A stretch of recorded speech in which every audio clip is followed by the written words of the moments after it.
Gang, what's up? Aaron here, Canadian Looney. So we're going to have a really fun evening. I collect so many videos. Like, I only make a few a week.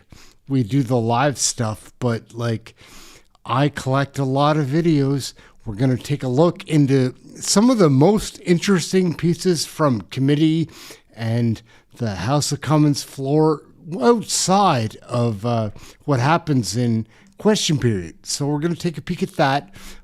My name's Aaron. This is Canadian Looney, and I don't like doing this stuff. I'm doing it on a live one because kind of that's a wash anyways. But yeah, I've got to ask you for some help.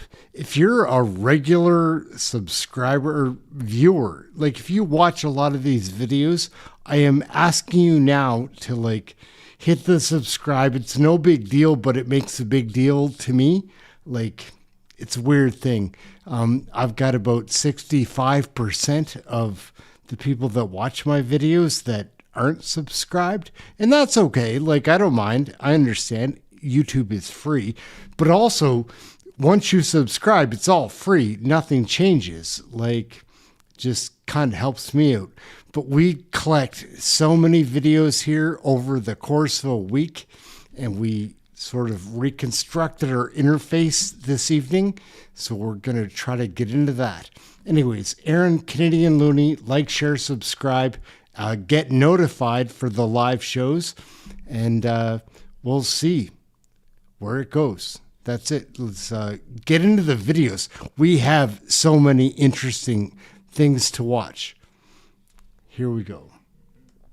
Questions orales, oral questions. Oh, hello. Do you have a warrant to be here? Everyone has an opinion about Canadian federal politics. WTF. Here, here. Hey everyone, quiet down. There's a bulletin on TV. It's time for a change in this country, my friends. A real change. Everyone has an opinion about Canadian federal politics. Proud to be Canadian. I am, you know I am. The worst that works.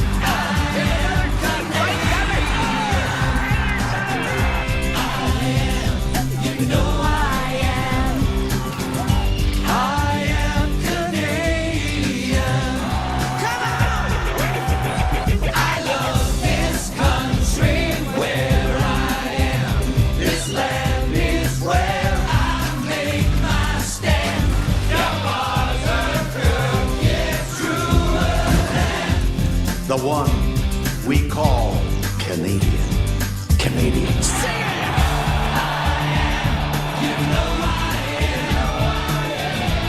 But let me ask you, Mr. Prime Minister, will there always be a Canada? There will always be a Canada. All right, elbows up. Elbows up. Hey gang, what's up? Just Aaron right here, Canadian Looney. We have issues in Canada, right? Unless you're completely head in the sand, be aware of this. Oh, yeah.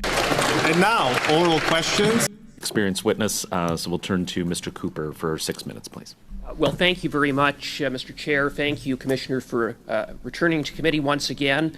I want to pick up where you just left off in your testimony because I had received a copy of a complaint that had been sent to Elections Canada from Ryan Davies, who appeared before this committee and brought that complaint to this committee's attention.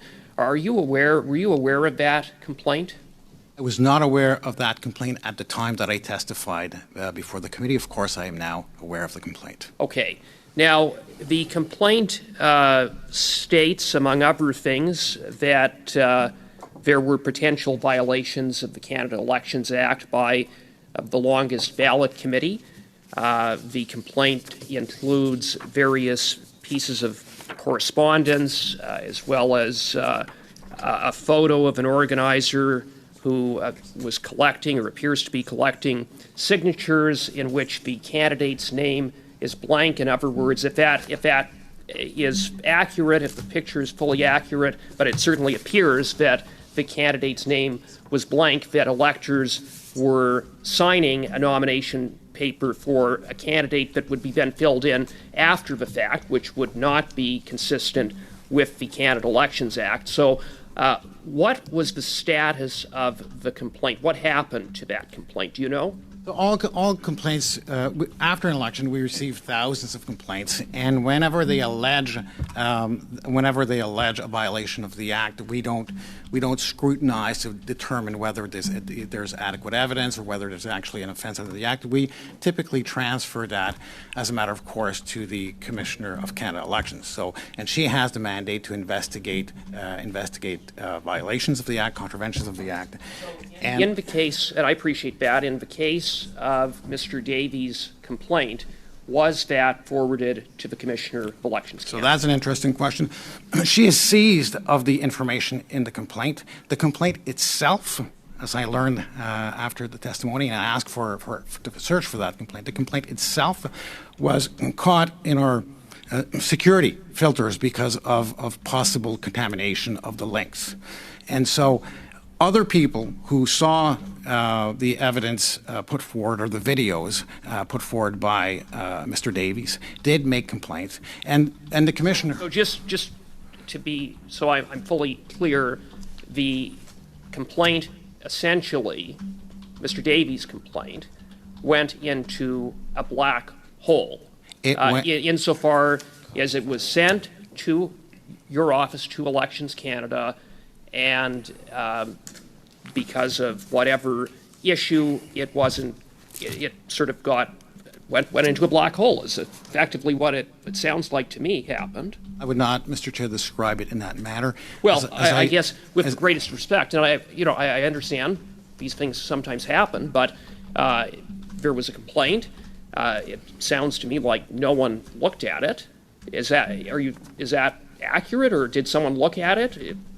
So when did anyone at Elections Canada first look at it? So the complaint was received, and other complaints preferencing the videos made public by Mr. Davies were received.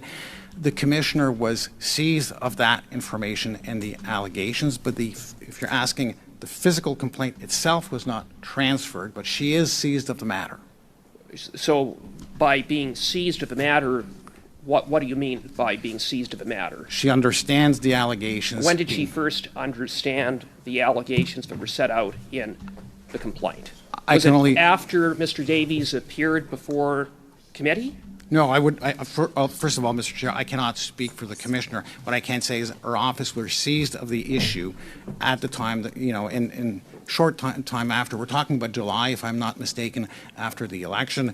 And as a matter of course, these issues are forwarded to the commissioner's office. She receives, just to be clear, from the public and Elections Canada, around 18,000 complaints, 2,000 of which are close to were forwarded by Elections Canada. And as part of that, and there was no significant delay, her office was seized of the information that Mr. Can you undertake to provide the committee with the chronology of what happened with that complaint, when it was identified, and when it was transferred, or when the commissioner became seized of that complaint? Because it sounds to me like something went wrong with the complaint in terms of what happened on the part of Elections Canada. You would agree? I mean, I certainly agree that something unusual happened with the complaint, in the sense that there are security parameters around our systems, and if there is concern around the links or documents, they are quarantined. But in this case, the information was also pointed to by other complainants, and they were transferred. And I can commit to share with the committee the time in which these were transferred to the commissioner. I can't speak beyond that. What happens in the commissioner's office, of course, is not for me to speak to. Thank you so much. I might have exaggerated. You had 10 seconds, but I'm sorry. I said 5 seconds, but I will try to give it back in subsequent rounds. Mr. Madame Dantra, the floor will be yours for 6 minutes. Thank you, Mr. Chair, and thank you to both of the witnesses for being here. It's excellent to have both of your informed expertise at this important study. And I think you were saying actually a lot of the similar things, which is really important in crafting the recommendations that we will make to government. And I think we all share the concerns of the challenges that we've seen in our armed forces in procurement and many others in the last decade. And I know as a patriotic Canadian, hearing our allies call us freeloaders and the allied defense is very hard to hear, and I think we all agree we need to change that internationally.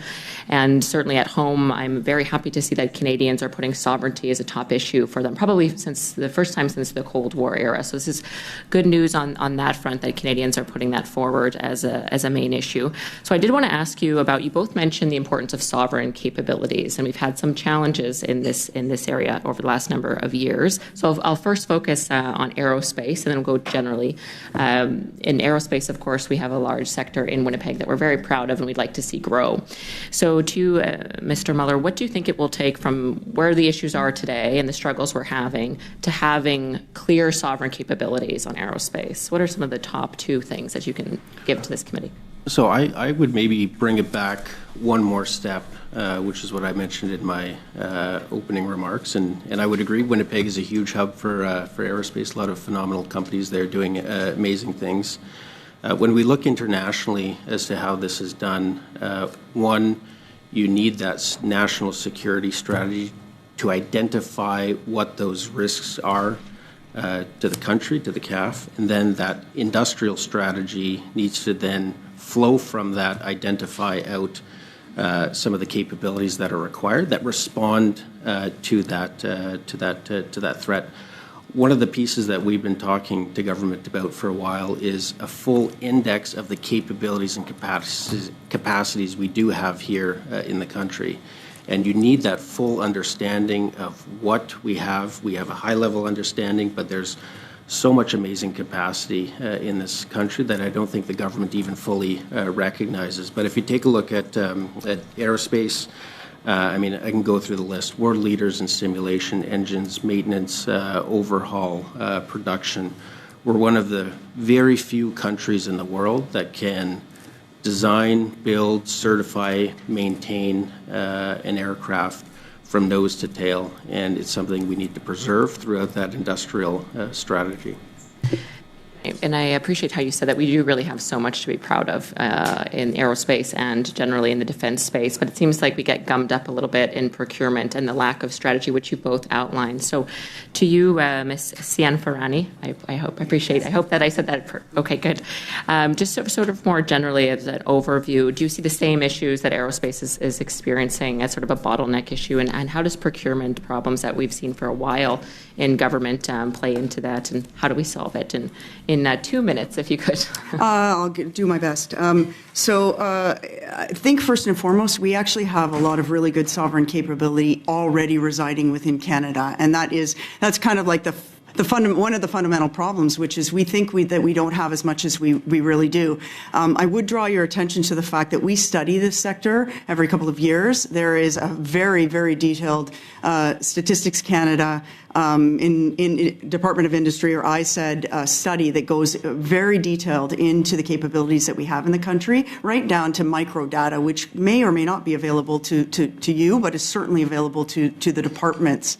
It is foundational that we procure, since procurement is the biggest lever, that we mindfully decide to procure sovereign capability through our procurement process. I would argue that one of the challenges we have is that our procurement process wants to, by nature, compete many things. We don't often use tools that we have available to us, which are called, generally speaking, national security exceptions or not in the public interest, where you can very expeditiously procure a sovereign capability should you want to. So those would be a couple of things, which is we need to inform ourselves on what's already within the country, and data exists on that. And then secondly, we need to prepare ourselves to procure these things without eroding the base that we already have. So it sounds like you're both in agreement that we have so much expertise, so much to be proud of. Of course, on the other side, we have incredible armed forces members. So we have everything we need. It just sounds like we don't have this strategy where we're all rowing in the same direction. We might not even the government may not even fully recognize the capabilities that we have already. Is that, to summarize, is that sort of what you're both saying? We need to recognize what we have and use it strategically. Is that to put it simply? And the only thing I would go also is define out what the threat is and draw the linkages between the threat and the capabilities that is required here in the country. And I think we got to be realistic. We're not going to do everything. We're a country of 40 million people, but we can sure do a lot, and we have the capabilities and capacities here, and we need to double down and continue to grow that. Basically lean into what we're already doing really well, which is a lot of things from what you're both saying. It's just not sort of organized in a way that we could be doing it. I hope I'm saying that. Okay, yeah. We're not doing that we need to do, and we need to have those discussions. And you would agree? Yes. Yes. And that's, I think, all the time I have, actually. Thank you. We'll turn to our questioning now, starting with Mrs. Thomas for 6 minutes. Perfect. Thank you. My first question goes to the representatives from Facebook. And my question is this. I'm curious if you can actually expand on this quote, Mr. Chan, that you just stated. You said AI increases transparency. How is that exactly?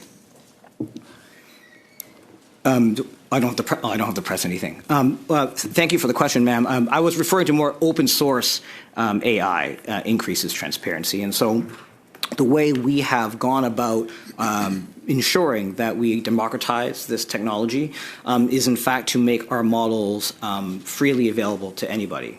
And what that allows is actually for anybody, whether it be a large government agency or a business or a not-for-profit, to download a version of the model. They can run tests on it locally. They can poke and prod it. We publish the model weights. And so people have a better understanding of the nature of the model. And then, of course, they can take it and fine-tune it to customize it for their particular needs. Okay. Talk to me a little bit about the specifics of how AI is currently being used by artists or creators within Meta platforms in order to support their efforts and reach further audiences. Sure, I'm happy to take that one. I just spent some time with a roundtable of creators and artists who are using AI. And you may have seen as well, ma'am, the New York Times had a recent article about how artists are using this.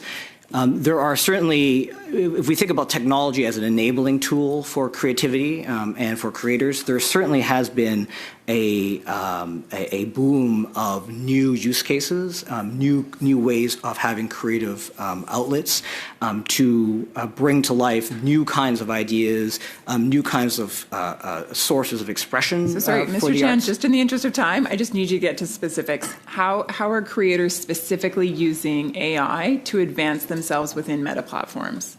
Within Meta platforms? Well, I mean, there's two ways. And one, as I mentioned earlier, ma'am, they are using our platforms to grow their audience, discover new fans, new communities. That is sort of something that's inbuilt into the nature of the platform. But second of all, I think there are actually a lot of artists who are using open source and closed source models to integrate them into their art. And so there are actually lots of installations across the world where artists who are at the leading edge of their work are using data visualization tools powered by open source models like Llama to showcase new and creative ways of expressing themselves. Okay. One of the interesting things that is taking place within Meta platforms, or specifically on Instagram, is just using AI for age verification. Talk to me a little bit about how that's being done. Yeah, I'm happy to take that one. So we build AI systems that help us identify underage users on our platforms. What they're doing is reading signals from users, whether it's the content they're interacting with, whether it's their friend networks. We look at things like birthday posts, of course, with identifying information removed. So we look at a variety of signals. The systems look at a variety of signals to determine whether someone is underage or not. And then if we think a user is underage, under 18, we proactively place them in a much more restricted experience that we have built for youth. And we require that they prove to us that they are over 18 before we let them out of that. So our AI systems are actually helping us determine whether users are in the right experience for their age or not. Okay. And what if they are over 18 and they need to prove that? How do they go about doing that? Yeah, we have a variety of methods. So we work with a company called Yoti in the UK, which does facial recognition technology to predict someone's age. They can also submit a piece of ID to us that proves that they're over 18. But we really want to make sure that people are in the right experience for their age. And so we go through a pretty rigorous process to identify them if we think they're underage. Okay. What are the implications that has in terms of privacy and a person's autonomy? Yeah, obviously this is done in a privacy protective way. So we use suppliers like Yoti who do not store information that they take from users. That information is destroyed immediately, is my understanding. We also don't want to be collecting personal ID from our users, which is why we have proposed what we call App Store legislation. We have suggested that age verification should be done at the App Store level when users set up their phones.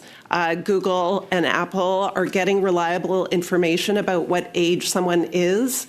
And so we are saying, and look, 20 plus US states have introduced or passed App Store legislation to date.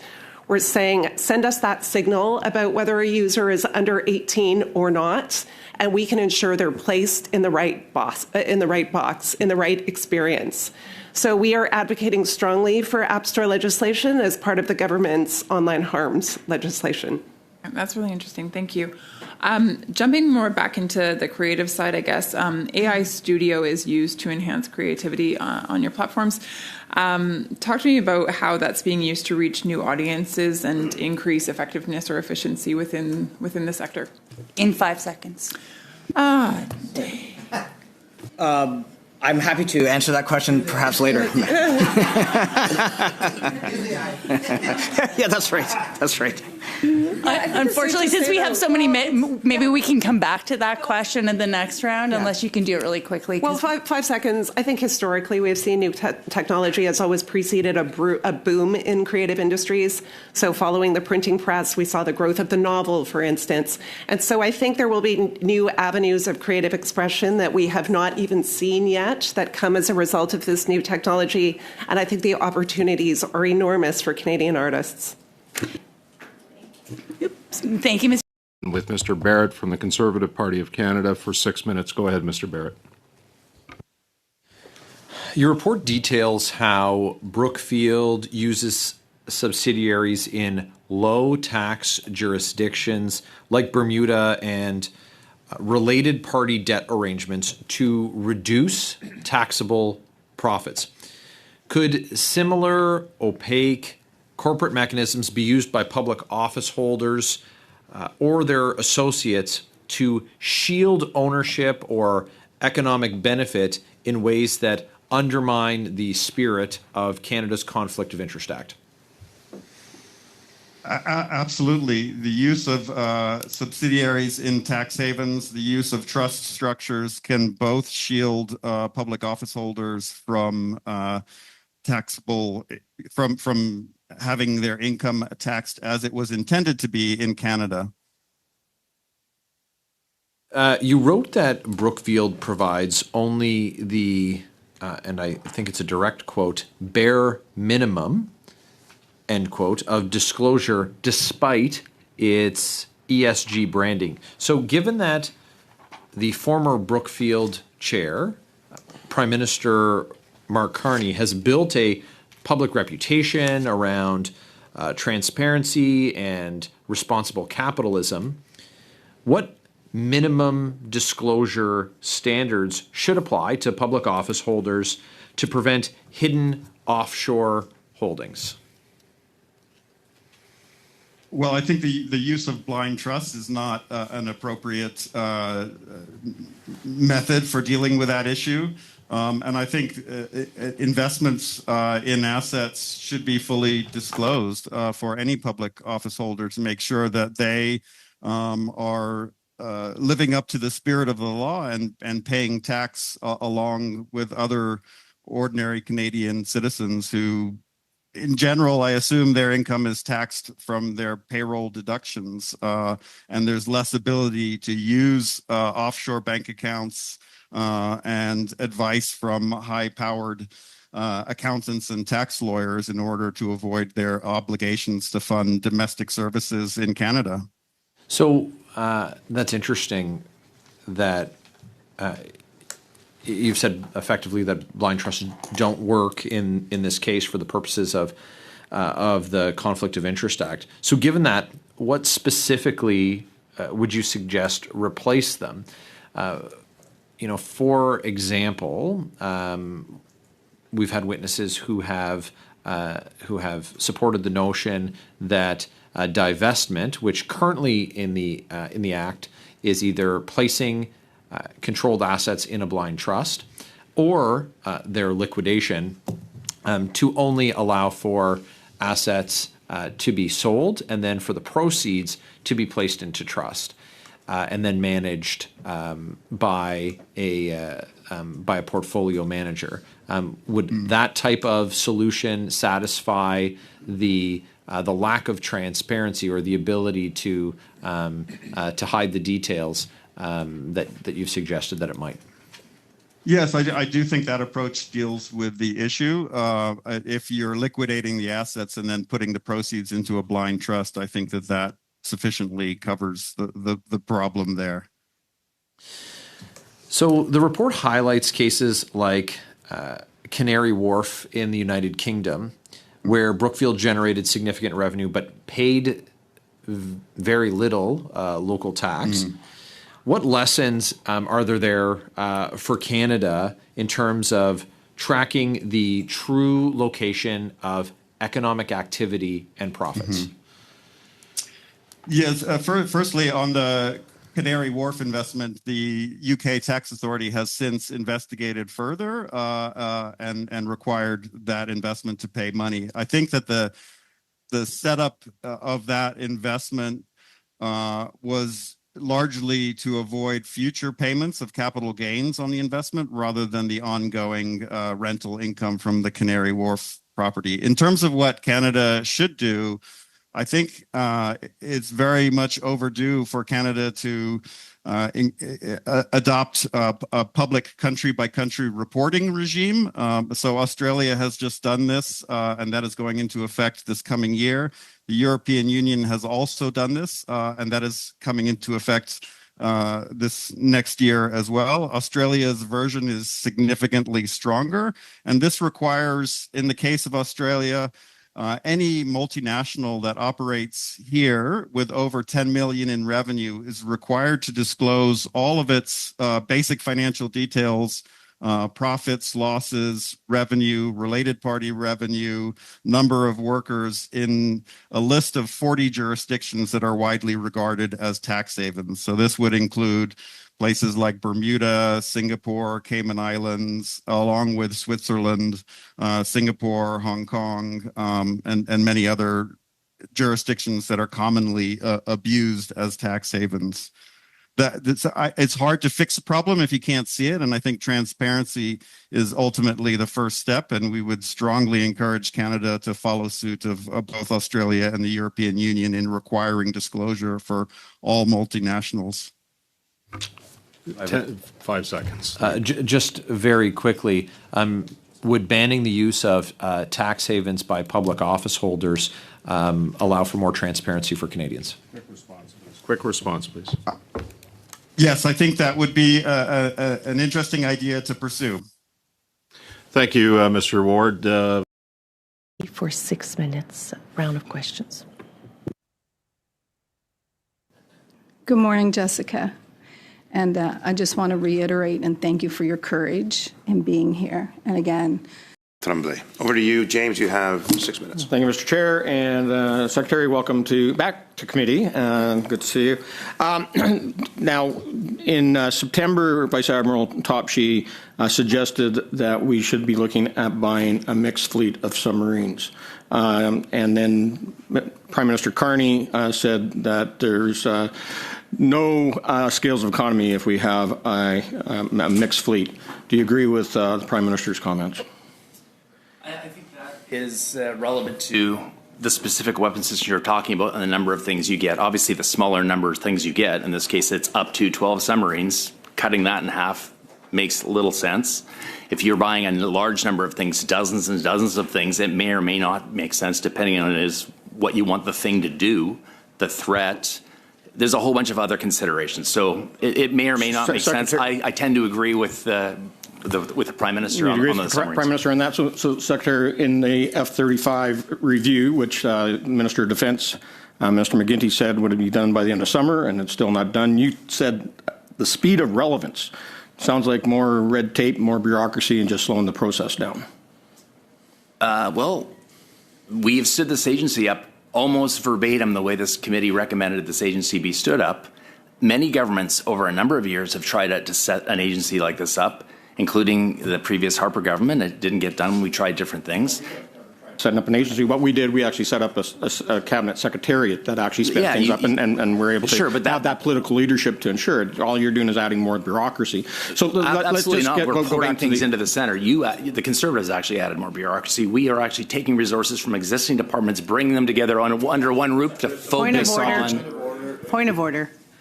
Mr. Chair, for the sake of translation, I would like that we don't have the witness and Mr. Bazan speaking at the same time. Thank you. The chair, please, and let's be cordial. Thank you. Just to go back to the F-35s, you are actually considering then to go to a mixed fleet, even though it requires 2 sets of hangars, different pilots, different mechanics. That's what you're considering. And so to just answer that first, that mixed fleet is okay for fighter jets, but not good for submarines? Well, to be clear, Mr. Chair, the program is under review. There's many outcomes. Nothing's been decided. I think the minister and the chief of defense were very clear. Nothing's being held up. The program is under review, and that's it. And no outcome and no decision's been made. So under the comments that were made at committees last week, we had the commander of the Royal Canadian Air Force, chief defense staff in the past. The Deputy Minister of Defense have all said the F-35 is the plane we need. We need to have our pilots in stealth. The threat is from stealth aircraft. Why would we consider anything else? As I said, the program's under review. Nothing has been stopped. So if you follow that logic, we are still getting the aircraft. It's in production. We're building the program is under review. Okay. The outcome hasn't been determined. It's a very, very important decision, and we'll take the time we need to get the decision right. As you know, when we look at the defense industry, and you guys are talking about defense industrial strategy, we're looking forward to seeing that. We know that for the last decade, Canada has been part of the F-35 program, that there is jobs tied to the F-35 right across this country in places like Richmond, Winnipeg, Montreal, and both the production phase. We've already over 1,000 aircraft built that Canada has been part of, and we're only now building the very first Canadian F-35s. Are you prepared to jeopardize, or have you been talking to the Joint Project Office to ensure that we don't lose those jobs in Canada if we change course?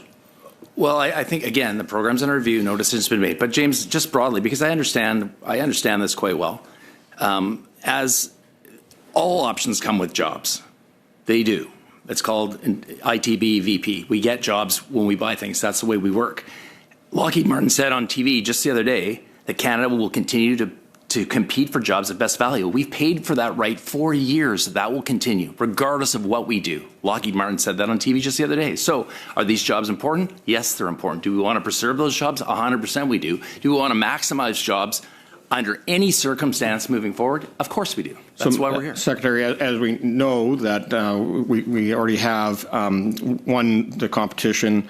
Well, first of all, F-35 won in a fair competition that's run by your government, and so we already have one competition, so the review is redundant. Secondly is that we know that on the sustainment side is where there's lots of opportunities for more jobs and more benefits back to Canada. L3 Harris in Montreal has a contract now to have a depot for airframe maintenance and overhaul, not just for the Canadian F-35s, but for the entire fleet from a regional standpoint. There's also the potential for the F-35A engines for maintenance and overhaul here in Canada as well, not just for our fleet, but for the entire. Do you think, JPO in the United States and the other coalition partners saying, yeah, it's okay to have those in Canada when they're only going to buy 16 F-35s?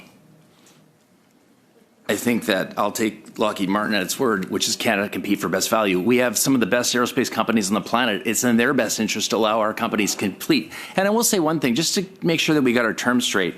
The F-35 was chosen in a competition, but we had 2 compliant aircraft. The F-35 was chosen. Let's just be super clear about that. It was chosen, but it wasn't the only compliant bidder. Yeah, but it won the competition. It won the competition. I think it was chosen. I'm going to proceed over Chris Mallet. Certainty. I think, Chair, I've possibly exceeded my 5 minutes, and I can't see you all very well, so I don't know whether anybody's still listening or not, but I shall stop there. We are, I can assure you, Mr. Greenberg, that we are listening intently. You did exceed the 5 minutes, but you were on a roll. I didn't want to stop you, sir. And I'm sure you'll have lots of opportunity to expand on what you said in your opening statement as the questions come. And the first one will be coming from Mr. Barrett of the Conservative Party of Canada. Mr. Barrett, for 6 minutes with Mr. Greenberg. Go ahead, sir. Thanks, Mr. Greenberg, for your opening remarks. I want to share with you some context for my questions, if I could. It's from a Telegraph article from 13 October 2024, and it's titled, Labour Advisor Mark Carney Lobbied Reeves for Heat Pump Subsidies. And just very quickly, it says, former Bank of England Governor Mark Carney lobbied ministers to relax rules on heat pump subsidies to benefit the asset management business he chairs, it has been claimed.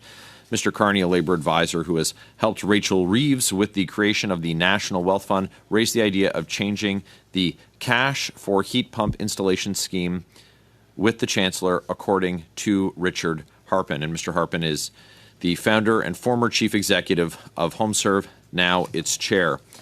So from a principles-based perspective, do you believe it's ethically sound for someone in Mr. Carney's position, using this example, holding influence in both corporate and in political spheres, to advocate for subsidies that would then directly benefit his company? You will not be surprised to hear that I have no intention of commenting on whether a particular activity of a particular person was or was not ethically sound, did or did not breach a particular rule. I will focus on the principles that underlie the example that you give, and I will try and draw out some relevant principles. Thank you. I think the fundamental issue here is this. It's very important that and as I say, this is genuinely a general point. This is in no way aimed at any particular incident. It's very important that we don't stop public officials who have acquired particular knowledge of particular things from deploying that in the public service. And I think one of the requirements is for people to be able to understand that I may have acquired knowledge in a private capacity. I should not hold back from deploying that knowledge for a public service. And what I have to remember all the time in terms of conflict of interest is I must be using that in the public service and not using it to advance a private interest of mine or of somebody with whom I'm connected. So I think when you take an example, if there's an example of a particular action that has troubled you, I think what you have to do is say to yourself, what am I troubled about? Is it that I think a person was not serving the public and they were acting in a way that would serve themselves? Or is it a little bit more amorphous? Is it just that I think the boundaries may not be clear to observers? We have a principle in Chapter 2 of our Code of Conduct in relation to relevance, which looks at whether a reasonable observer might perceive that you were actuated by a particular interest. And again, in the kind of example that you've raised, I would expect that to be a relevant principles-based factor. Maybe you don't have an interest, but might a reasonable observer be perturbed to think that you might have an interest? Have I helped you at all, despite not answering exactly what you wanted me to? I think so. Which principles then should guide the use of private sector experience in shaping public policy, as you suggested, and particularly when the individual stands to enjoy a financial benefit? I think that the hypothetical of having someone who has private sector experience and then moving past that, and with that, putting away the potential financial upside of deploying that experience in a way to shape public policy. How do you reconcile a situation where that person enters the public sphere but then continues to enjoy the potential financial upside of making decisions that benefit them personally? You've got about a minute and 20 seconds, sir, to answer that. Thank you. That's fine. So I'll give you a specific example of the kind of thing that one can do, and it'll be quite a technical example. Having focused on principle, let me give you an example of something fairly technical one can do to meet exactly the point that you raise. If you look in our guide to the rules relating to the conduct of members, I say this for the benefit of research by clerks after the session, you will see there is a footnote 43 on page 26 that talks about blind trusts. And that is a specific way that we use to ensure that continuing interests of members, ministers, or officials can be hived away so that they don't fall, but that they do not influence their continuing behavior. So blind trust is just one example of the kind of activity one can deploy to ensure that there is a disconnect between having a financial interest and being motivated by it in one's public behavior. Thank you for staying under time. The honourable member for Carlton Trail, Eagle Creek. Thank you very much, Madam Speaker. I am pleased to rise this morning to speak to Bill C-12, entitled An Act Respecting Certain Measures Relating to the Security of Canada's Borders and the Integrity of the Canadian Immigration System, and respecting other related security measures. The measures in this bill were first introduced in Bill C-2, and that act was entitled An Act Respecting Certain Measures Relating to the Security of the Border Between Canada and the United States and Respecting Other Related Security Measures. And I mention this because this Bill C-2 was tabled in this place and briefly debated last June. However, it was loudly criticized by civil liberty and privacy groups. It included a number of provisions that were not only concerning to our Conservative caucus, but to many Canadians as well. There were provisions that would allow, and I will list them, Canada Post to open any mail, including letters, without a warrant. It would allow them to ban cash payments and donations over $10,000. It would have allowed for warrantless access to personal information. It would allow for the government to compel electronic service providers to re-engineer their platforms to help CSIS and the police access Canadians' private information, and it would allow the government to supply financial institutions with personal information if that information is useful for money laundering and terrorist financing purposes. These provisions were the reason that Conservatives opposed the Liberals' attempt at gaining sweeping powers and warrantless access to violate Canadians' civil liberties. Let's be clear. The Liberals' solution to the problems they created over the last 10 years was to grant them more power. Upon questioning the Privacy Commissioner, he confirmed that the Liberals didn't even consult him when trying to grant themselves sweeping new powers to access Canadians' personal information from service providers like banks and telecoms without a warrant. Madam Speaker, the good news is that Conservatives have forced the Liberals to back down from Bill C-2, which clearly violates Canadians' individual freedoms and privacy. Conservatives believe that law-abiding Canadians should not lose their liberty to pay for the failures of the Liberals on borders and immigration. That brings us to the debate today. The Liberals introduced C-12, which took many of the parts of C-2 that Conservatives fought to have removed out. The parts of the bill that remain, which we are discussing today, begin to take steps on addressing the many issues that have seen nothing but inaction from this government over the past 10 years. Although there are provisions for the CBSA laid out, let's talk about the very real challenge the CBSA is facing that the Liberals are not addressing with this bill. They promised to hire 1,000 new CBSA personnel, though according to the Public Safety Minister, it's not his job to hire them, which would explain why the Liberals have waited 10 years to take measures on border security. 99% of all shipping containers are not currently scanned to see what's inside. Where is the plan to purchase and deploy these tools to crack down on the amount of smuggling that is happening through our ports? Our brave men and women who work at the CBSA protect the front line of our nation's defense.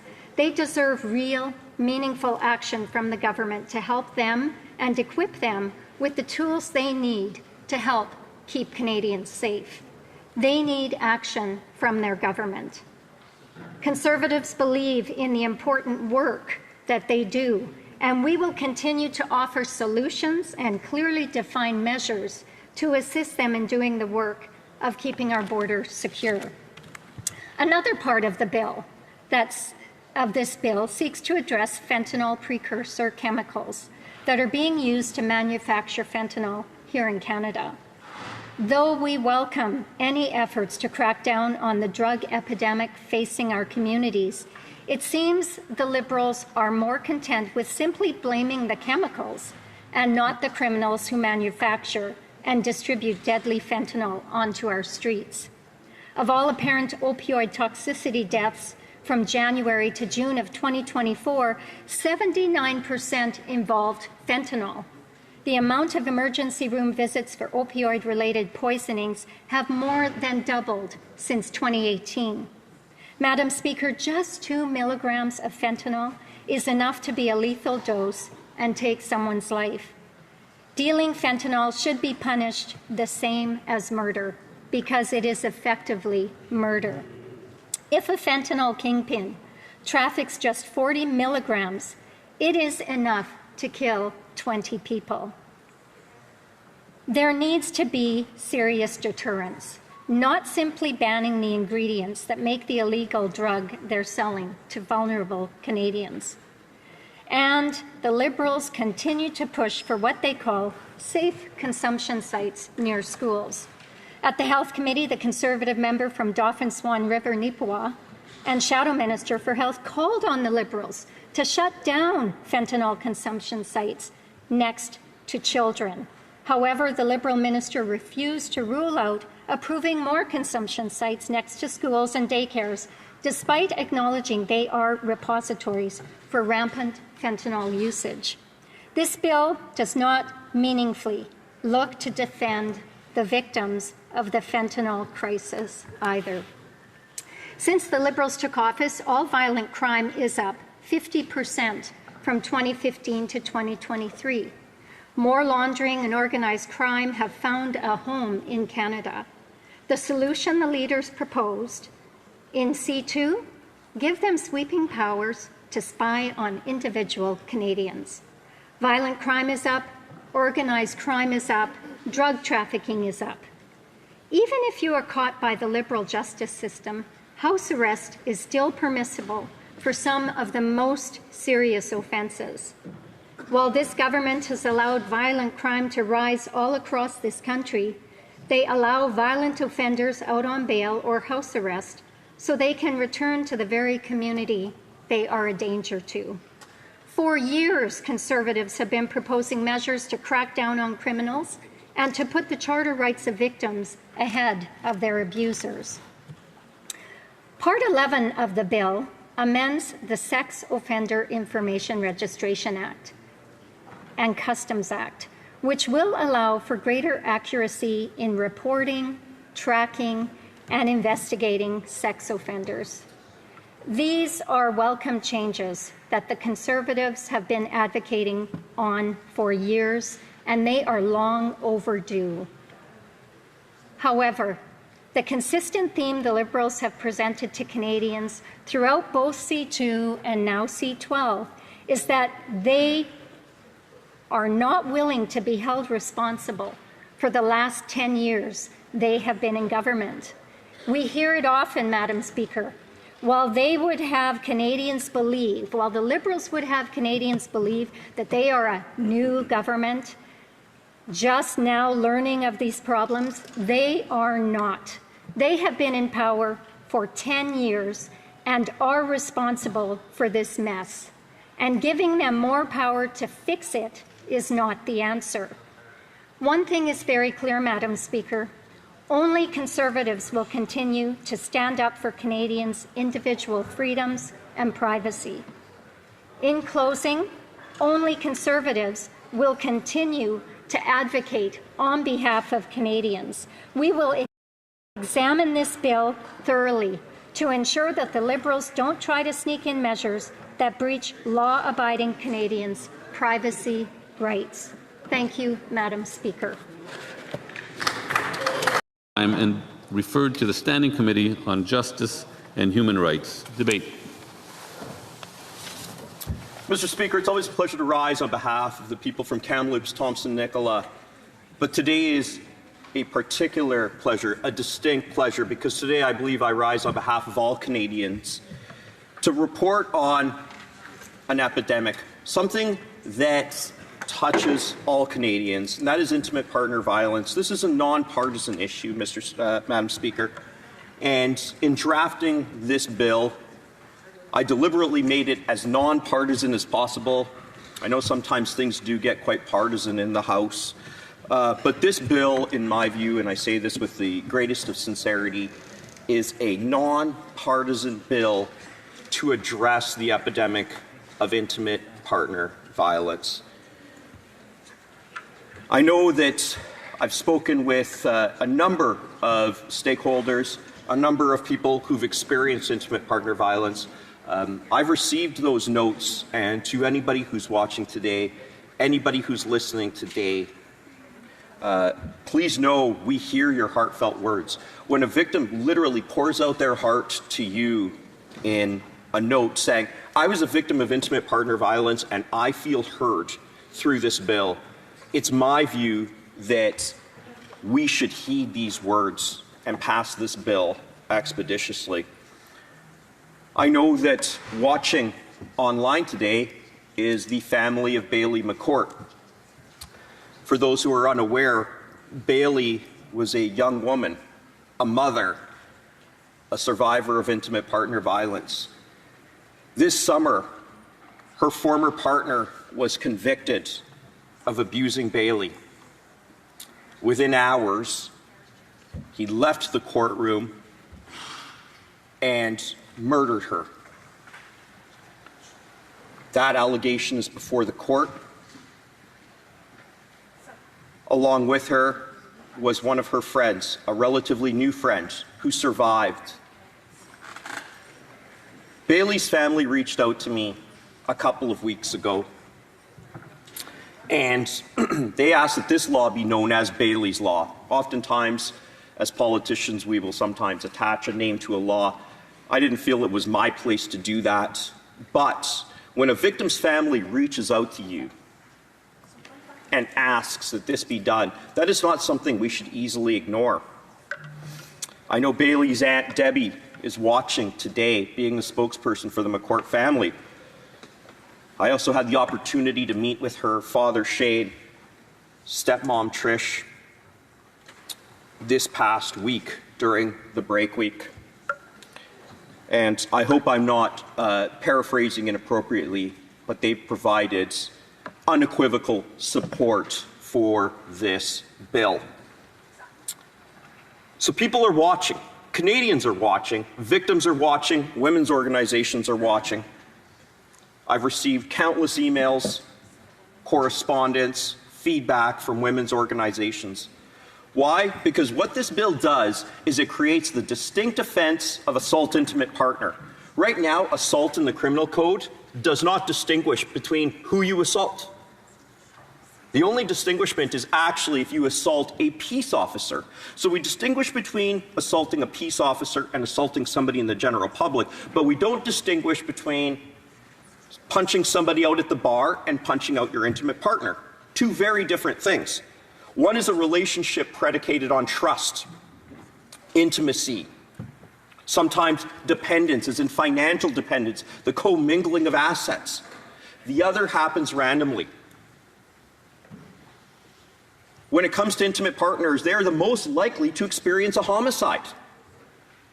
And yet we as this House have stood idle, despite time after time after time this being brought up in the House. The second thing that this bill does is it creates the sentence or creates a charge of first-degree murder when somebody kills their intimate partner. Right now, first-degree murder is colloquially when someone in the United States they call premeditated. In Canada, we call it planned and deliberate. The other aspect of first-degree murder, one can be found guilty of first-degree murder when they commit a predicate offense, as in they kidnap somebody. And then the third is killing of a peace officer. This bill will make a fourth category. Killing of an intimate partner. We have to deter this conduct, we have to denounce this conduct, and more concretely, this House has to speak out about the killing of intimate partners with a loud voice. For years, Canada Post has had their hands tied by the very rules set by the government. So why is this government only acting now to save a system which was clearly not working for years? First of all, Ms. Jensen, I take my hat off to you for your excellent question in French. That's admirable, and I greatly appreciate that. I would respond in saying two things. First, the reality has changed over the last 10 years. As I've already said, the letter mail volume has decreased. The financial situation of Canada Post has gotten worse. And I think that means that now more than ever, the changes we announced are important. They're justified and justifiable. And now I'd also say that following the election of April 28th, I'm part of a government, and I'm proud of that, that is wanting to take responsible decisions, sometimes difficult and courageous, to ensure the viability of Canada Post. Okay, so you've been in the government for 10 years as an MP and as parliamentary secretary, and the problems at Canada Post didn't appear just yesterday. So why, I just don't understand, why just now sound the alarm? When Canadians are wondering if everyone at the table saw warning lights flashing, why did it take a decade for anyone in the cabinet to grab the wheel? Mm-hmm. Yeah, well, on this, I'd say I'm as I've highlighted, the reality has changed over the last 10 years. And, you know, if you look back 10 years ago when the moratorium on community mailboxes was imposed, the volume of letter mail was not the same. The financial situation of Canada Post was not the same. And I think now more than ever, these changes are warranted to put the corporation on a more sustainable financial footing. And as I've mentioned, in hindsight, if you look back, I think these changes were warranted in many instances, and I think it's good that we're moving forward now. And I'm glad that I'm part of a government that's willing to make the difficult decisions, show political courage, and move forward with these changes that we've announced on September 25th. I don't want to run out of time. I have one question actually for Ms. Reza. So our committee recently reviewed the Ombuds bait and switch report, and it raised some tough questions. So we've since heard that PSPC is changing how contracts are awarded, so moving from task-based system to more focused on corporate capacity. And that's a big shift, and people are very concerned. They're worried that what it means for fairness and outcomes. Would you be willing to return to committee so we can take a closer look at those changes together and make sure Canadians are getting real value for their money? Sorry, I'll stop the clock. Point of order. Oh. Go ahead. Thank you, Chair. I'm just wondering if we are straying off the topic of today's meeting being Canada Post. We always allow very wide latitude, wide berth for questions, so I'm fine with it. We'll restart the clock. Go ahead. Thank you very much for the invitation. As it happens, I'm coming back to committee next week, and I will be staying for an additional hour. So perhaps if that worked for the committee, and otherwise at your convenience, we'd be happy to come back and talk about some of the changes, why we're putting them in, and from a vendor performance management, how it's going to work with SMEs. Thank you. And I'm coming back as well, so please feel free to send us your questions in advance, and we'll be well prepared. Do I have time? Or? Yeah, 55 seconds. Okay, so real quick, just leadership means acting before a crisis, not after. And so after 10 years in and around the cabinet table, I guess we're wondering why should Canadians believe that suddenly today there's the political will to fix the problem that your government helped to create?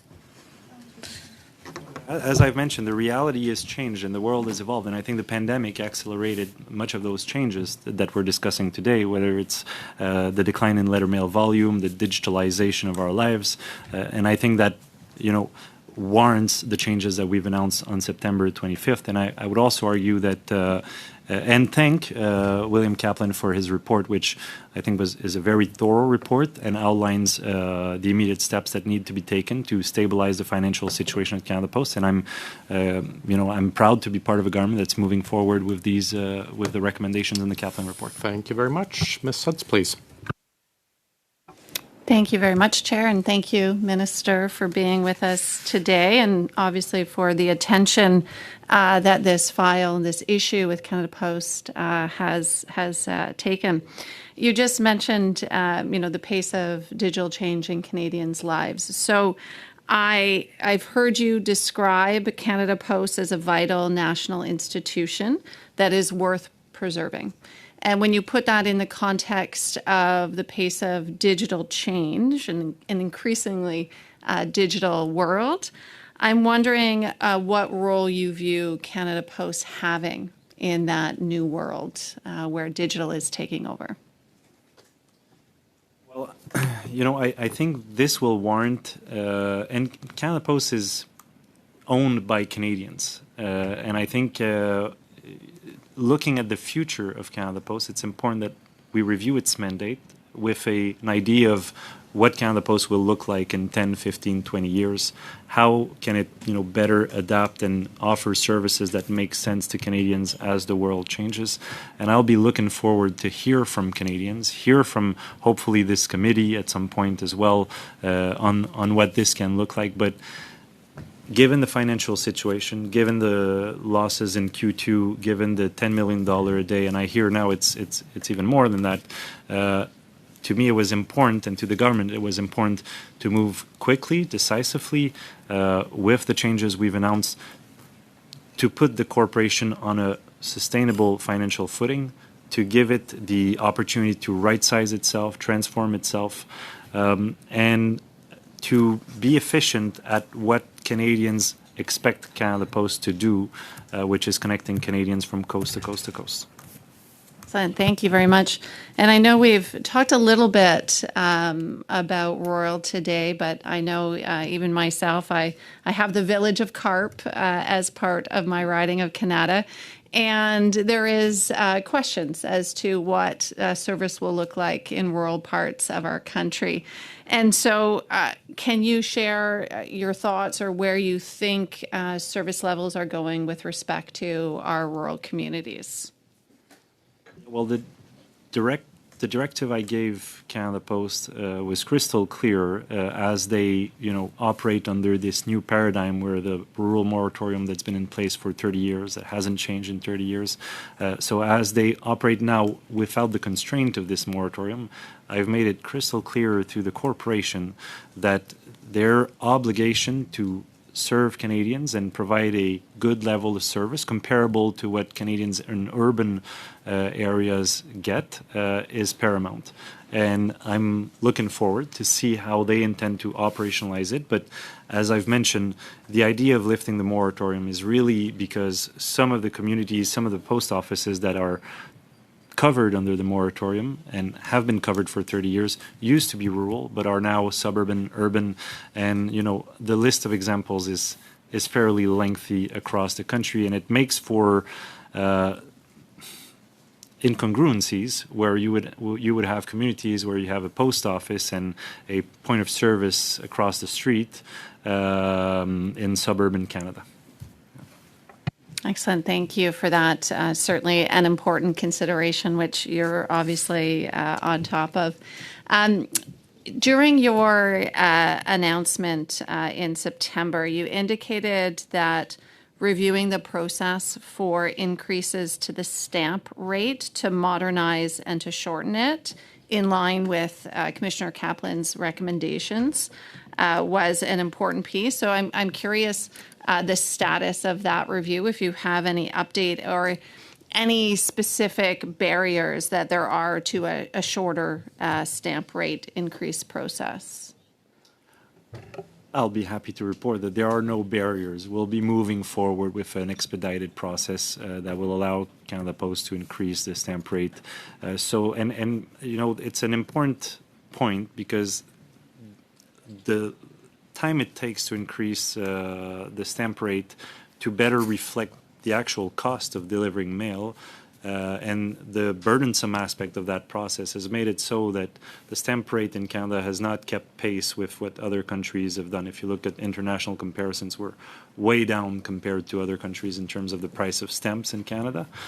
So I think giving that flexibility to Canada Post to move quickly and to alleviate, and as part of our red tape reduction process, that'll be included. So we're moving forward with that. Thanks, Minister. Thank you, Mr. Chair. We'll go to Mrs. Block. Then we'll have one more intervention from the Liberals, and then we'll finish up with Madame Gaudreau for 2.5. Go ahead, Mrs. Block, for 5. Thank you very much, Chair. Thank you, Minister, for joining us, as well as your departmental officials. In your opening remarks, and I've heard you repeat it a few times during your answers to my colleagues, you say that Canada Post is losing $10 million a day or more. Given that Canada Post has reported a $1.5 billion operating loss, which works out to about $4.1 million a day, where exactly are you getting the $10 million a day figure from? So we've had extensive communications with Canada Post Chief Financial Officer, and this is on a daily basis currently. That's what they're losing. In fact, it's probably more at this point, and this is largely due to the labor unrest that we've seen in the last 20 months, truth be told, because just if you look at when flyers and commercial mail is not sent, that impacts the bottom line. It's $1 billion in revenue for Canada Post. Okay. So all this taken together accounts for this very high number of 10 million, but I'm hearing it's way higher right now, though the 10 million has been duly verified. I can't speak to the numbers I've heard recently, so I won't go there, but I think it speaks to the importance for the union and management to reach a deal, negotiated deal, the sooner the better. Thank you. You also mentioned the recent study that this committee undertook. And as you may be aware, while Conservatives agreed with the recommendations that were submitted in that report, we also submitted a supplementary report, specifically which noted the testimony of Canada Post CEO, who noted that the federal government failed to approve their strategic plan from 2019 to the date of his testimony. And so I'm wondering if you would advise us, what were the political reasons behind vetoing the independent strategic plan submitted by Canada Post over the last 5 years? I can only speak for my tenure as minister. I've approved their latest corporate plan, and it's my intention that corporate plans be approved and submitted and available for review by parliamentarians on a yearly basis as we go forward, because I think it's important for Canadians to see how the transformation is going. Right. Okay. Were you made aware that their plans had not been approved from 2019 to 2024? Defer to the Deputy Minister on this one. Yeah, I think that those corporate plans have been reviewed and looked at from the Treasury Board, who provides an annual overview of that. And I think some of the considerations were around how best to manage the fiscal situation and some of the issues that were faced with the labor unrest. Do you think you did that, given where Canada Post is today, by not approving their strategic plan over the last 5 years? I'm just going to leave that question there. Minister, you've talked about Canada Post now in a process of right-sizing itself. How many additional jobs do you expect will be lost under this right-sizing, and over what timeline? That's a question best asked to Canada Post, who's in charge of the operations. I'm not. However, I think even as the government is going through a comprehensive expenditure review where we're, looking at efficiencies across government, I think it's only fair to expect the same thing from Canada Post, and even more so given that they're losing so much money. So I'm looking forward to see their plan. It's forthcoming. I think they have about 20 days left to bring that plan back. But on the specific numbers you're asking, it's best asked to the corporation in charge of the daily operations of Canada Post. So at no time while you were preparing to make these announcements that happened on September 25th, you took into consideration the impact on the workforce that your announcements would have?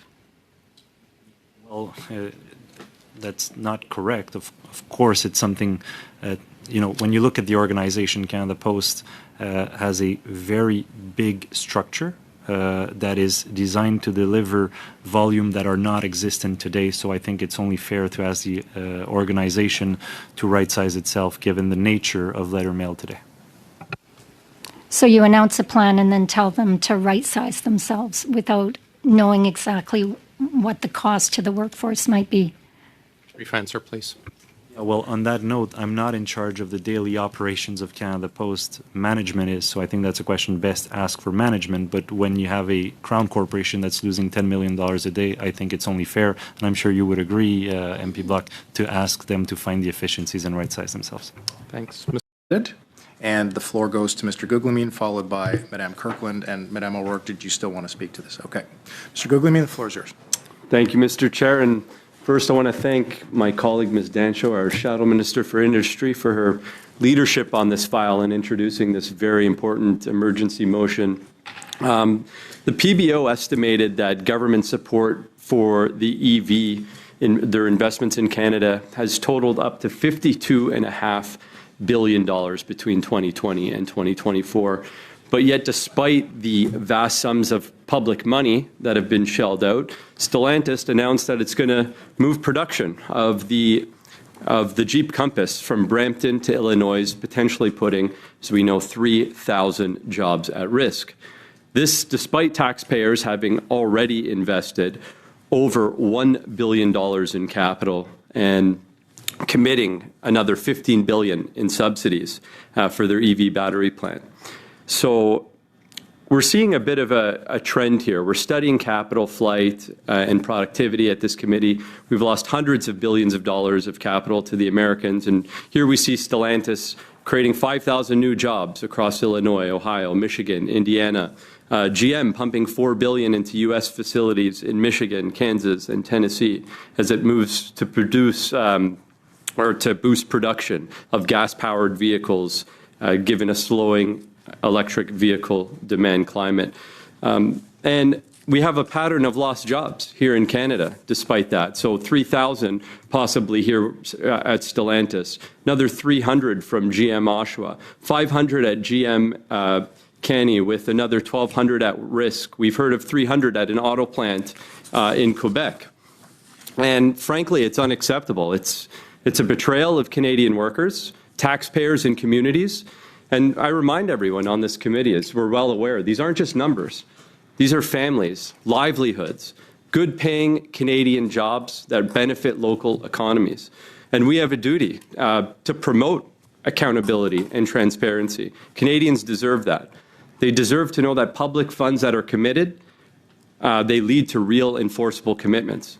And just imagine you're one of these workers who gets a robocall to say that your job's no longer available. These are the people we're fighting for today at this committee. That's why I support this motion and support that we undertake this motion through a study to defend the interests of Canadians. Thank you, Mr. Chair.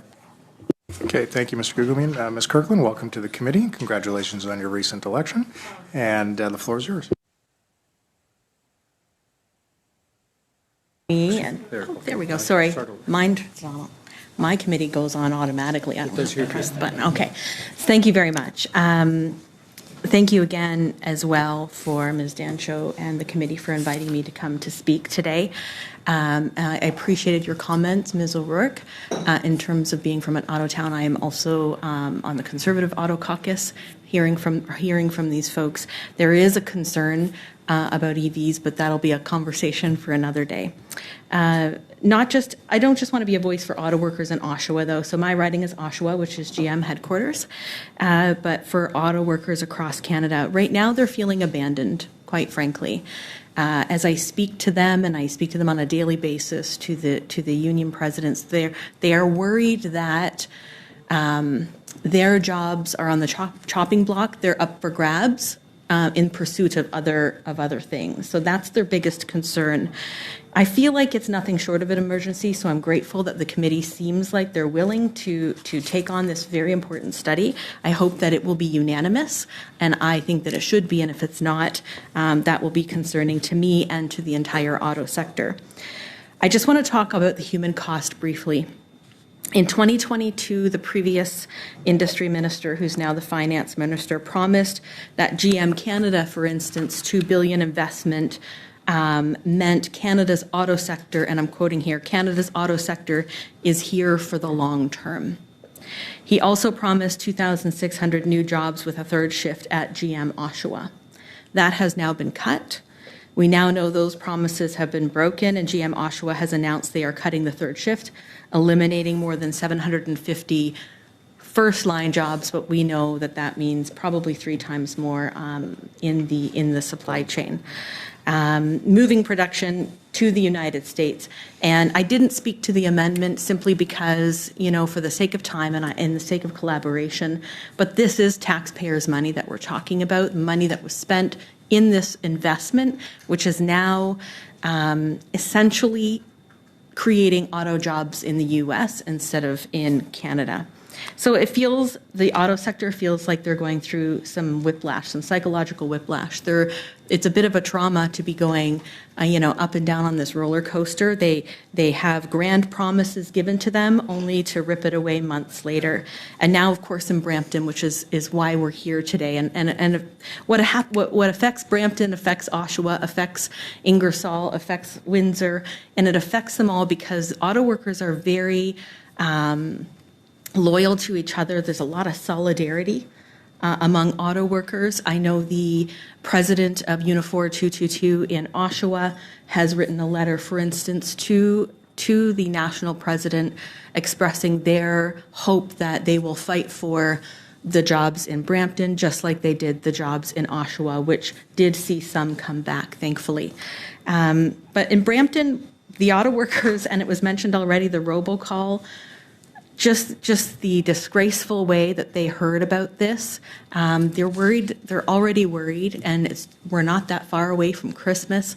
It couldn't possibly be the worst time for that to happen. So I'll wrap up just by saying thank you for allowing me to visit your committee to speak on behalf of auto workers in my community and across Canada. But also, it is my hope that this will be unanimous today and that this study will happen, and I'll be watching it very closely. Thank you. Resuming debate, the Honourable Member for Thornhill. Madam Speaker, let me first just say what an honour and a privilege it is to formally second this bill presented by my friend from Kamloops, Thompson, Nicola.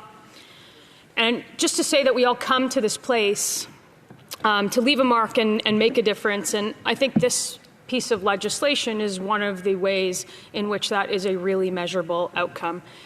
This bill certainly does all of that, and I strongly support it, and as all members in this House should, because it takes meaningful and concrete action to protect people from the growing scourge of intimate partner violence. It's even been called an epidemic in Canada. And it seems like everybody has stories of their own experiences with intimate partner violence. We hear about it from a close friend or a family member. We read about it online or on social media. And in some cases, we've heard, even in this House, that people have experienced it themselves. I will never forget what happened in my first month of being a member of Parliament. So ill-equipped for this job, not knowing what was ahead. This woman sat across from me, veiled behind a brave smile. Her long sleeves were covering bruising, and her face was masked with heavy makeup in some places on her face, claiming with a quiet confidence that she told me that when she told me that she tripped, she'd know I would understand what she was saying without me ever asking for any more detail. The story that she eventually told me made me realize in that moment that behind closed doors, every single word in her old life was a weapon. Every single apology was a trap. And it all started with control and not fists. And then came the fear, and then came the silence, and for her, then came the isolation. The story she told me ended long after it first began. She ended up packing a small bag, and it took all of the courage that she had. And that first step out her door was her first step into freedom. And these are the stories of survivors, the ones that you have to believe, the ones that have to be protected. And we blur out the details of these stories, not for effect, but to protect those who are still silently struggling so long after they've walked out that door. I just want to say to those who are watching this today, if that person is you, please talk to a police officer. Please talk to somebody that you trust. It doesn't always look like that textbook experience that happened to me in my first month on the job. Kira Kagan's story was different. It was a story from right within my own community, a story that happened amongst my own peer group. Kira was a bright, beautiful 4-year-old girl. She had a smile that would light up a room, a sense of curiosity that made everyone around her know that someday she would go places. But tragically, she never got there. She will never graduate from school, start a career, start a family, or have kids of her own. Kira was killed 5 years ago by her father in a horrific act of domestic violence. Her life was stolen for her before it even had hardly begun. The warning signs were all there. At least 22 different risk factors were identified by a report after Kira's death. Her father was in a custody battle with her mother, Jen. He had a history of mental illness, domestic violence against Kira's mother and against other partners. He displayed misogynistic attitudes. He threatened others, even committed acts of violence against pets. But despite all of this, despite all of the red flags, the warning signs, the cries for help, Kira was still released into her father's custody in what only could be described as a colossal failure of the system. And she was killed just a few days later. In the last Parliament, the House unanimously passed a bill called Kira's Law, which expanded training for judges that included domestic violence and coercive control. And the bill introduced by my honourable friend picks up where that bill left off by modernizing detention of seized evidence, forcing those convicted of domestic violence to be released only by a judge, and threatening and treating the murder of an intimate partner as first-degree murder. Creating specific offenses matters. Specific offenses like assault on an intimate partner or criminal harassment on an intimate partner that could have helped in the tragic story of Kira. The legislation would allow the courts to detain the accused of intimate partner violence at any time for a risk assessment, the kind of assessment that would have been done before and not after things go wrong. That assessment could have saved Kira's life. We cannot and should not be complacent in fighting this scourge in this House. In just 10 years, intimate partner physical assault has increased by 14%. Harassment is up 38%.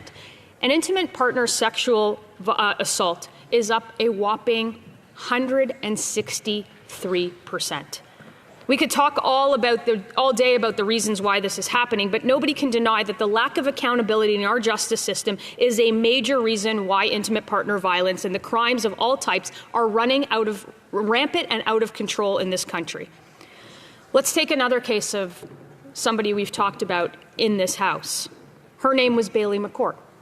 Bailey's partner, James Poilievre, was convicted of 3 counts of uttering threats and 1 count of assault by strangling in the case of intimate partner violence.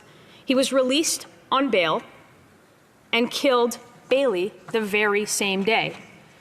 She died in a parking lot, being beaten with a hammer. If our bail laws had been fixed, James McCourt would have not been allowed out on bail, and Bailey would be alive today to be the mother to her children. Her family is watching this right now. I actually spoke to her aunt in the lobby just a few minutes ago, and she's absolutely disgusted that this bill, frankly, won't be supported by the other side. She's disgusted at the comments coming from the other side. The same could be said for the over 120,000 victims of intimate partner violence in 2023 alone. Every case of this isn't just a statistic that we talk about in Parliament as a number. It's not an excuse to tell Canadians when they ask serious questions about the government to do something on bail that the government says it's coming tomorrow, next week, next month, or someday. Even 1 case of intimate partner violence should be enough to make this place act. Every preventable act should be a wake-up call to get people in the chairs in this place to do something about it. But instead, the changes that we propose in this place on the bail system or on sentencing requirements to the criminal code are voted down time and time again, only to be told again, it's coming tomorrow. But for Bailey and for Kira and for countless others, tomorrow never comes. Every day that we delay is another day for a serial abuser to harass their victims without consequences. That more men and women suffer physical and emotional trauma, that innocent lives are put in danger. Taking action someday, frankly, just isn't enough. Someday won't put the bad guys in jail. And now, the message to anyone who is watching and everyone on the other side is this: act now before more preventable tragedies happen, because the only thing worse than a case of intimate partner violence is a case that we had the ability to stop. This piece of legislation will save lives. It will prevent escalation and intimate partner violence. It will stop the warning signs when they first occur. It will keep those with a track record of violence behind bars. Police unions have told us we need this. Advocacy groups, frontline workers, women, victims, survivors, they've all told us that they need this. They all told us to strengthen the penalties of intimate partner violence, to make murder an intimate partner automatically first-degree murder, regardless of why it happened and how it happened. They told us... Mayday, Mayday, this is a public service announcement that you deserve better. And I mean this in all seriousness. You don't have to accept mediocrity, and you certainly don't have to expect rock bottom. And that's exactly what the recent Auditor General report tells us about CRA, Canada's Revenue Agency. Have you ever phoned them? Have you ever noticed customer service just isn't that good? It's not just not good, it's terrible. So here's a few of the points from the Auditor General report. So the report says 18% of callers were able to reach a CRA agent. 18%. Wow, that's wonderful. Their target was 65%. It wasn't even 100%. It was 65%, but 18% got there. So yay them. The average wait time, if you were one of the 18%, over a half an hour, which is double from last year. And hey, if you're lucky, you didn't get disconnected, right? 7.6 million calls were disconnected before callers were able to reach an agent who was about to give them wrong advice. Non-specific questions about benefits, including eligibility, were wrong 44% of the time, Meanwhile, the CRA's automated chatbot, Charlie, meant to relieve the call center, answered only 2 of the 6 tax-related questions correctly. This part's fun. 9 million calls were deflected by an automated voice telling them to figure it out themselves. But this number's high. Okay, this number's high. Auditors found the call center gave incorrect information 83% of the time when asked general individual tax questions. Complaints increased 145%. So, I mean, clearly they're listening to you, right? Wait, can you get through to the complaint department if you can't get through to the regular department? But guys, don't worry, because they're spending more. They're spending way more of your money. In fact, CRA's call center has ballooned from $50 million over 10 years in 2015 to $190 million. And the total cost is projected to continue rising to $214 million over the next 2 years.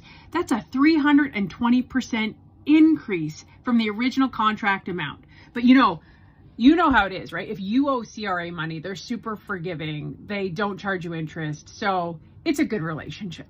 I'm dead serious when I say you deserve better. Stop accepting this. Stop normalizing this terrible customer service where you pay more and more in taxes and get terrible, shittier service. This is obscene. Like, I have seen people, seniors, wait online for hours, then only to have it disconnected. The stress and chaos this is causing is not funny. Nothing is funny anymore. And the reality is, yeah, I'm being snarky and I'm being sarcastic to grab your attention. But wherever you are, please stop voting for this, because they're not going to fix it, because they have no incentive to fix it, because you keep voting for them. You are tolerating this, and whatever you tolerate grows. It's unacceptable. If you have anybody out there that has tried to reach CRA that has like a disability, or they're struggling, or they're a senior, this is very, very stressful for them. And you pay money for them to serve you. And the second you owe them a dime, they are jumping down your throat. And this is not how a government should run. Stop voting Liberal. I think we need to have a conversation about liberal racism. I was thinking about this over the weekend because we had this awesome event in Bowmanville called Apple Fest. And it's a great time. You know, people coming together, they're eating apple fritters and apple muffins. And while that's going on, I got confronted by one of the local hardcore liberal partisans. You know, when I say that, I don't mean somebody who just votes for the Liberal Party. No, I mean like one of those like hardcore dudes who was with Justin Trudeau until the very end, you know? So he comes up to me and like wants to start this argument about DEI. And so I'm like, cool, like let's have a conversation. But instead of it just being a conversation, he really just wanted to like prove he was smarter than me, you know, and like make me feel bad, like drag me down, right? Like tell me that I don't understand, and that, you know, make me feel like I'm very uneducated compared to him. And while that's going on, there's another hardcore liberal partisan in the area running around attacking my intellect, you know, like he's so much smarter than I am. And this has been like months of this kind of vibe from these like hardcore liberals, you know, like they're ran a whole campaign in our community trying to convince people in our area that I'm incapable of having independent thoughts, that I can't have my own beliefs, but rather I'm somehow less than them, that they know more than me and I can never be equal to them. And it's like kind of disturbing, to be honest. Like it's been like months of this, and it's starting to feel like phrenology type stuff, you know, like Leonardo DiCaprio and Django Unchained. Like these guys want to bring out some 19th century instrument to measure the size of my skull. It's weird, right? And these guys should know better than to have this way of treating people. You know, one of them is a counselor in Clarington, another one a former school principal. And yet they feel so entitled to like talk down and like demean people, right? Who think differently than them. Like they think they know how a member of a minority community should feel. And if you don't say what they think, then somehow they feel like they can police you and tell you what you're supposed to think. It's odd stuff.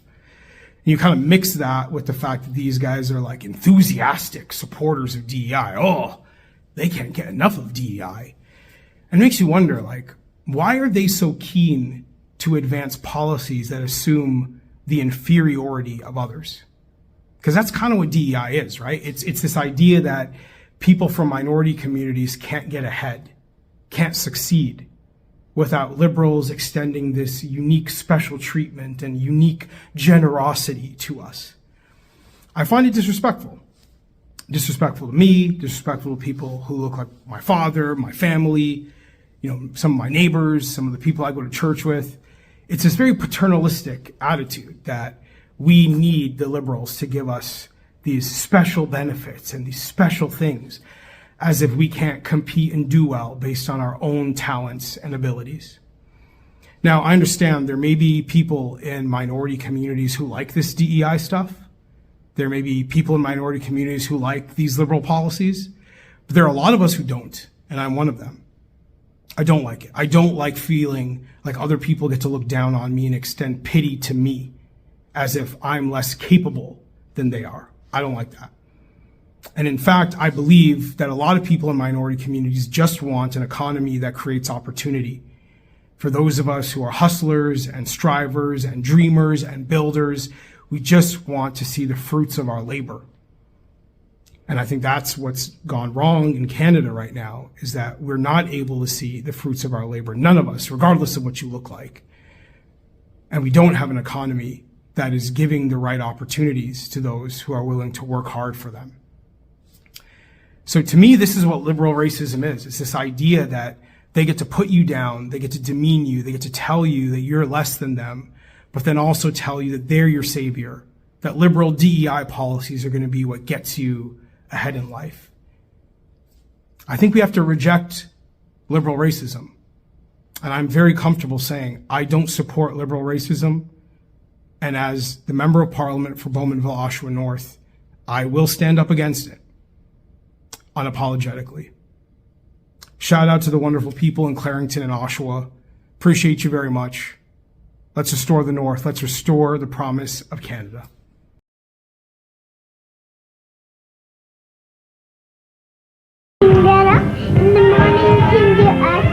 You should do exercises. That's important to our good health. And friends, tomorrow we are going to be visiting with a fisherman who will tell us about his very enjoyable hobby.